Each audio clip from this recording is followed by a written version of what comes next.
Hello, everybody, and welcome to today's session in the Get Unstuck series with myself, Sarah Archer. And if you haven't been along to one of my sessions before, I am a career and leadership coach, and I work with female leaders to create the kind of career success that is right for them, whether that's through career advancement or having more impact and influence in their existing career. And I created the Get Unstuck series because, having been a female leader, I do know that it's very hard to find time in your working week to think about your personal development, your leadership development, or career topics that might be relevant for you. So I thought I would create a 15-minute window in your week to just have a time to think about something that could be really pertinent to you in your leadership career at the moment.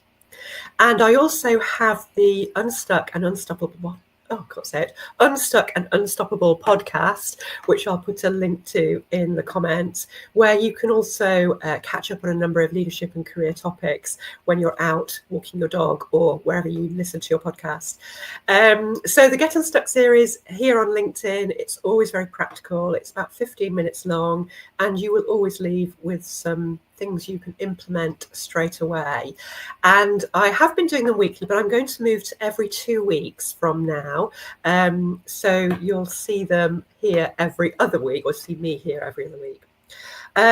Okay, so if you're here live watching, please do say hello. If you've got questions or comments on today's topic, then do pop them in the comments as we're going along, and I'll answer them either there and then or at the end. Obviously, if you've experienced the topic we're talking about today, the glass cliff, that would be great to know. It's always helpful for people who are listening or watching to hear from other people who've kind of been through this glass cliff experience. So let's dive into the topic then. So what is the glass cliff? We all know about the glass ceiling, but what is the glass cliff? So this is where a female leader or a person of colour is appointed to a senior role when an organisation is in crisis, where often the problem hasn't been solved previously. So it can be a really exciting opportunity to get your foot in the door in leadership and be able to do something really exciting in terms of turnaround.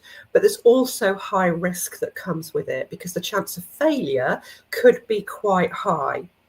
Now, obviously, the organisation isn't consciously putting people into roles to get them to fail, but and we'll explore why people might be appointed in a glass cliff scenario. But obviously, when the organisation might be in crisis, and that could be to do with financial difficulties or challenges. It could be things like a natural disaster. It could be a reputational issue. It could be sudden departure of a leader after a long period. It could be a whole raft of different things. It could be challenges in the industry. But the organisation is finding it hard to achieve its organisational goals. And so it needs to bring in somebody to turn that around in fairly short space of time.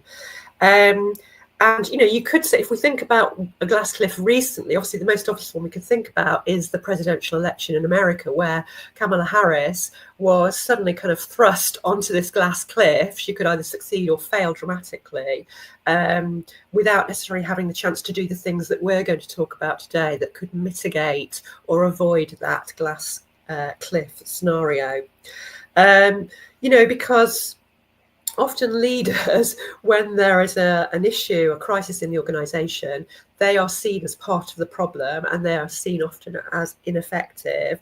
And, you know, you don't want to walk into a no-win situation. So what we're going to explore today is the due diligence that you can do to assess, is it a glass cliff? And if it is it the thing that I need to be able to kind of walk away from or actually say yes to? And there are three kind of common reasons why women might be appointed to leadership positions in times of crisis. And, you know, the research also tells us that, you know, it's real, because poorly performing Fortune 500 companies were found to be more likely to appoint a female CEO than when they're performing well. And similarly, boards are more likely to appoint female directors following a fall in the kind of stock market of their company.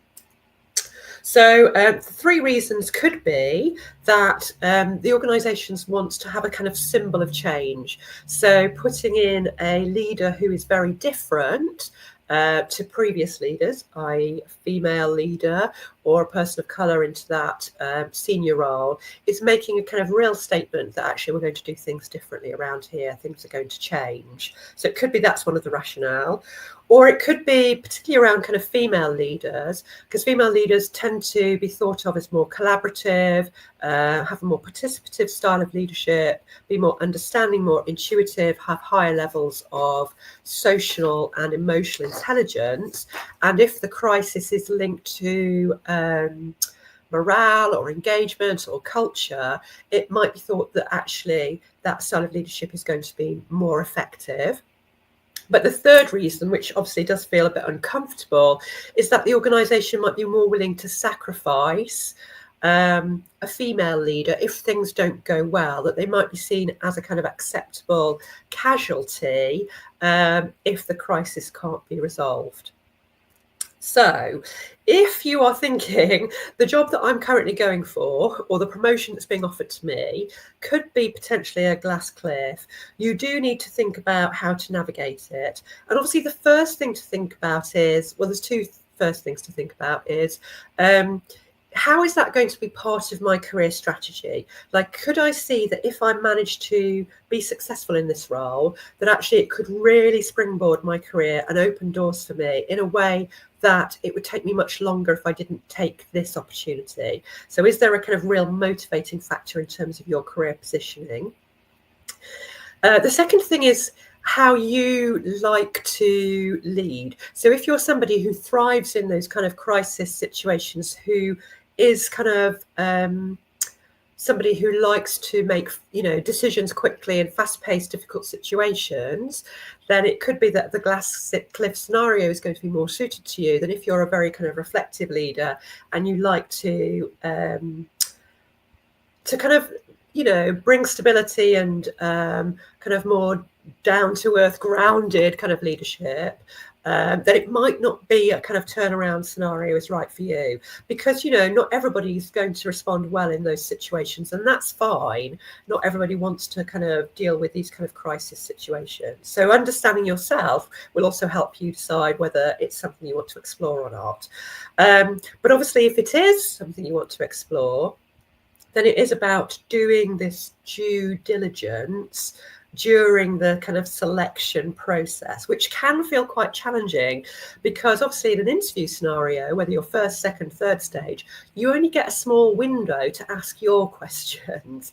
So it's worth thinking about, can I have a kind of offline conversation with the hiring manager or somebody in the organisation about this particular challenge? So it could be either between first and second stage interviews, or it could be at offer stage. Before you say yes, you're having this kind of due diligence conversation, because you need to know what you're walking into. You need to know what's happened. You need to know what the risks are. You need to understand what they've tried, what hasn't worked. You need to understand, so that's kind of the past, what's gone on. You need to understand the present, what's the expectations, what resources are available to me, what are the performance targets, what's the expectations. You need to understand the future as well, in terms of what support's going to be available to me from kind of people working with or to me, but also in terms of senior leadership or board, what is actually going to be available and what's the expectations, so that you're really kind of gathering this information to be able to know what's my response to that, because it can be very exciting and alluring to think I could go in and I could make a real difference, but you do need to understand what is the real problem here and how deep is it and how entrenched is it and what's available to me to turn it around. And that might also be going out and talking to people in your network or in the industry to understand maybe a supplier's perspective or a customer's perspective, so that you're really building a clear picture of, what you're walking into. So you're really kind of equipped to be able to know whether this is going to be doable or not. Because for your career, you don't want to walk in and find, actually, this really is a poison chalice and I can't turn this around. There's just no way I can do that. And, I did have a client who, she was the financial director in a food manufacturing organisation. This was just kind of during and post-COVID, where obviously they were affected hugely by what we were all experiencing in the world. Their sales had dipped, their production processes were challenged, their sales outlets were challenged, and their MD left suddenly. And so she was asked by the board to take on the MD role, which she saw as a great opportunity for her career. And obviously she kind of had access to all the information to do the due diligence, because she was the FD. She knew the challenges for the business. She knew the figures, the information, what was going to be available. The one thing she hadn't really done due diligence on was board support for her and for the decisions she was going to make. And so what quite quickly became apparent when she was trying to then turn things around was that the board were not united in supporting her decisions. And she began to realise that actually she was going to be really hampered in terms of making any changes or significant changes, because the board weren't able to give her the go-ahead to do it. And so she had to make a decision about, did she stay or go? And she did actually decide to go. So it didn't damage her career because she hadn't failed, but it really damaged her confidence, and it had kind of taken its toll on her in terms of the stress that was involved.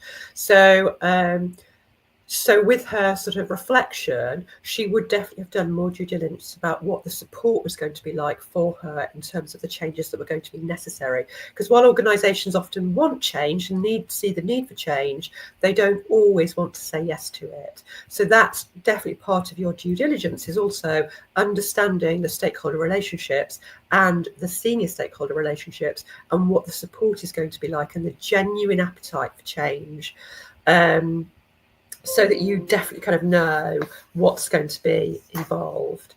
And then obviously once you've gathered all of that information and you've talked to people, the right people, you really understand what's happened in the business, what needs to happen and what's available to you, you can then think about creating a plan for this particular challenge. So maybe a short, medium, long-term plan to really understand what is going to be possible and what you're going to need, because you want to negotiate for what you're going to need before you say yes to taking on that particular challenge or opportunity. And you can only do that if you've got a plan about what it's going to look like to turn these things around. Because obviously you're in a stronger position to negotiate that support, those additional resources, whatever it is you need, before you say yes to the organisation. And also, obviously checking out their organisational commitment. And if they say no to some of those resources that are kind of your must-haves, then, that gives you information about, do I say yes or no? Because I know I'm not going to get this, but I might get this. So yeah, just kind of watch out for any red flags really about whether the organisation will commit to what you need, and also whether the organisation will have those conversations with you before you're joining the business. Because if they won't, then again, that is a red flag that you need to either walk away from or try and explore more. So then obviously when you've done your plan and you've had that chat around resources and know what's going to be available to you, you can then decide, do I take this plunge? Do I jump, onto this potential glass cliff, or do I walk away from it? And it's okay to walk away from it for sure, because, you don't want to be setting yourself up to fail. You want to be taking on something that's going to definitely give you opportunity and great experience. So just to kind of recap, if you realise you are on a glass cliff, what you want to be doing is doing your due diligence, so checking out past, present and future, so that you really understand what's involved, you know the risks, you know the challenges, you know what's available to you in terms of support and resources, and you've had that agreed because you've thought about the plan. And then you can make a decision about whether it is the right thing for you, which of course you would do with any kind of career decision, whether it's internal or an external appointment. And you know, if you are going to say yes to it, putting in place exactly what you need in terms of support to make sure that you are setting yourself up for success. So if you are on a Glasscliff at the moment, or you're thinking of taking on a Glasscliff role and you like some support around navigating it in terms of should I take this role, or if you're in it, making sure that you're putting success in place for yourself, you're putting things in that you need, then do obviously get in touch, and we can have a chat about how coaching can support you in making sure that you deliver that role successfully. I'll be back in 2 weeks' time with another career topic, and I look forward to seeing you then. Have a great couple of weeks.